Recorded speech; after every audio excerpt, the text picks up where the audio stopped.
हड्डियों का जंगल। भयानक डरावनी कहानी। उस जंगल में कोई जाता नहीं था, क्योंकि वहां जमीन नहीं दिखती थी, सिर्फ हड्डियां। जानवरों की नहीं, इंसानों की। कहा जाता था, जो भी वहां गया वो वापस आया तो पूरा नहीं आया। 4 दोस्त उस गांव पहुंचे।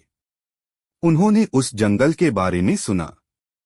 सोचा, सब अफवाह है। उन चारों ने उसी रात जंगल में जाने की सोची और रात को जंगल की तरफ निकले। जंगल में कदम रखते ही खड़खड़ की आवाज आई।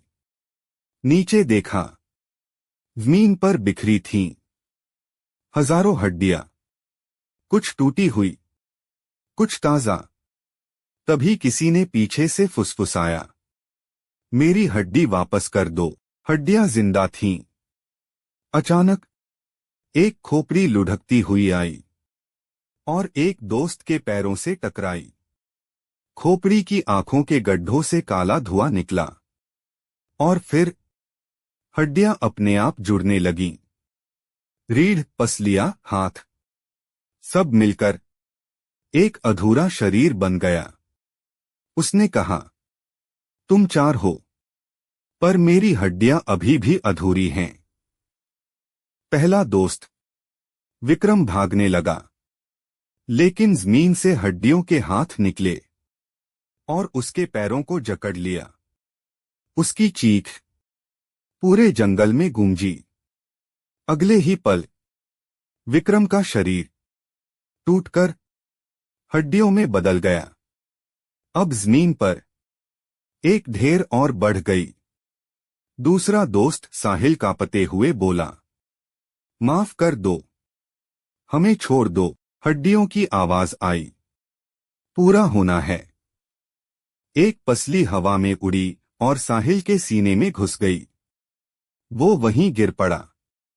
उसकी सांसें रुकीं और शरीर हड्डियों में बदल गया। रोहन और अमन समझ गए। सालों पहले यहां एक तांत्रिक ने जिन लोगों की नरबली दी थी, उनकी हड्डियां और तांत्रिक की हड्डियां इसी जंगल में हैं।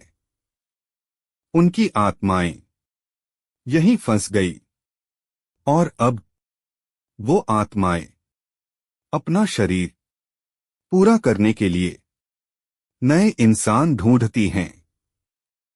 अमन जोर से चिल्लाया, रोहन भागो, लेकिन बहुत देर हो चुकी थी। हड्डियों ने दोनों को घेर लिया। एक आवाज आई, अब हम पूरे हैं। सुबह का सन्नाटा अंत। सुबह जब लोग जंगल पहुंचे तो वहां कोई इंसान नहीं था, बस 4 नई हड्डियों की ढेरियां जमीन पर पड़ी थीं और हवा गूंज रही थी। आज भी अगर रात में जंगल से आवाज आए, मेरी हड्डी वापस कर दो, तो समझ जाना वो आवाज अब तुम्हारे लिए है। दोस्तों, अगर कभी जंगल में हड्डियों के चलने की आवाज सुनाई दे तो पीछे मुड़कर मत देखना, क्योंकि आज मैं आपको उस तांत्रिक की कहानी सुनाने वाला हूं, जो मरने के बाद भी हड्डियों से जिंदा है। आज से करीब 70 साल पहले उसी जंगल के किनारे एक छोटा सा गांव बसा था, रुद्रापुर। गांव में सूखा, बीमारी और मौत का साया था। हर हफ्ते कोई न कोई मरता था। तभी गांव में आया एक अजीब आदमी। लंबे उलझे बाल, आंखों में पीलापन और गले में हड्डियों की माला। लोगों ने पूछा, कौन हो? वो हंसा और बोला, मैं तांत्रिक कालदंत हूं और मौत को बांध सकता हूं। कालदंत ने कहा, अगर गांव को बचाना है तो जंगल में एक यज्ञ करना होगा।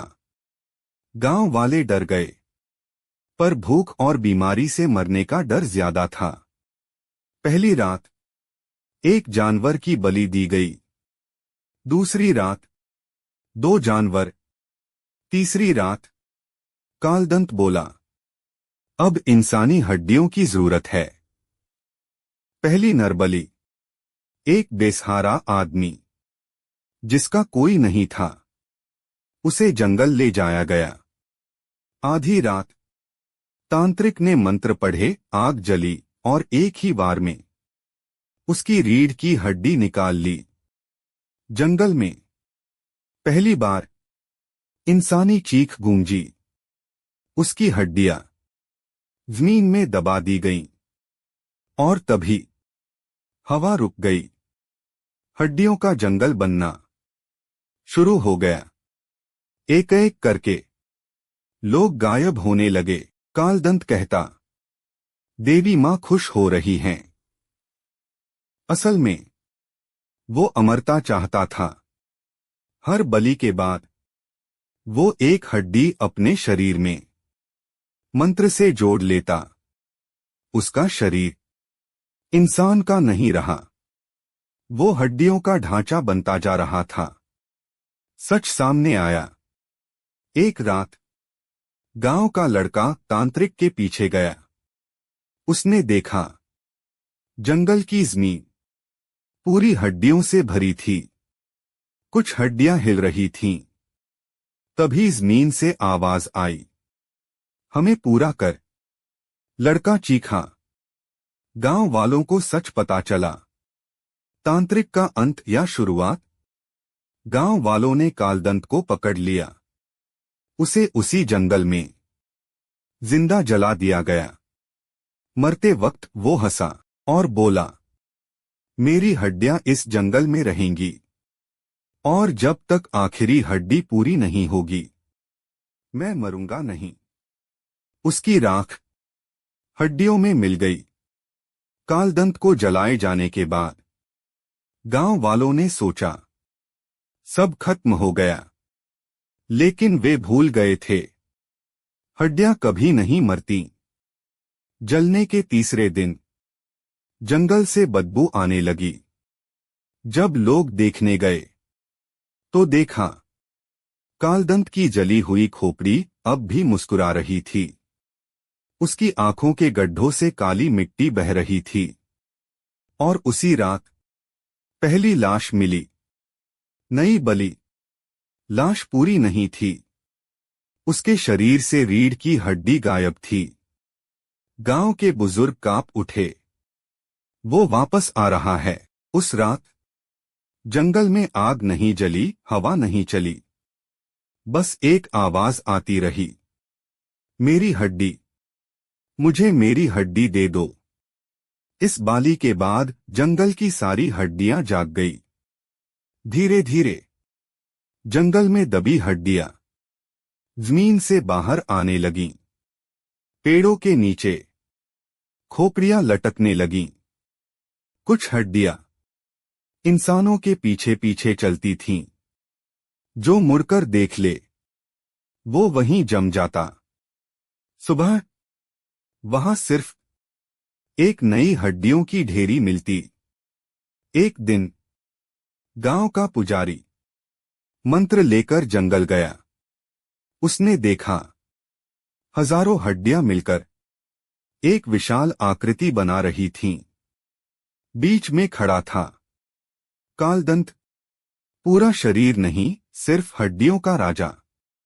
वो बोला, मैं अधूरा हूं और जब तक पूरा नहीं होता मौत चलती रहेगी। हर डर से भागा इंसान अपनी एक हड्डी छोड़ जाता है। यानी पुजारी ने जाकर पूरी बात गांव वालों को बताई और कहा वह वापस आ रहा है, तो गांव वालों ने मिलकर उस जंगल में जाने वाला रास्ता हमेशा के लिए बंद कर दिया ताकि कोई उस जंगल में जा ना सके। आज भी रात में उस जंगल से आवाज आती है, मेरी हड्डी मुझे वापस दो। आज भी अगर कोई इंसान गलती से उस जंगल में चला जाए तो उसकी एक हड्डी कम हो जाती है। और कालदंत एक कदम और पूरा हो जाता है। डर से नहीं, हड्डियों से बचो।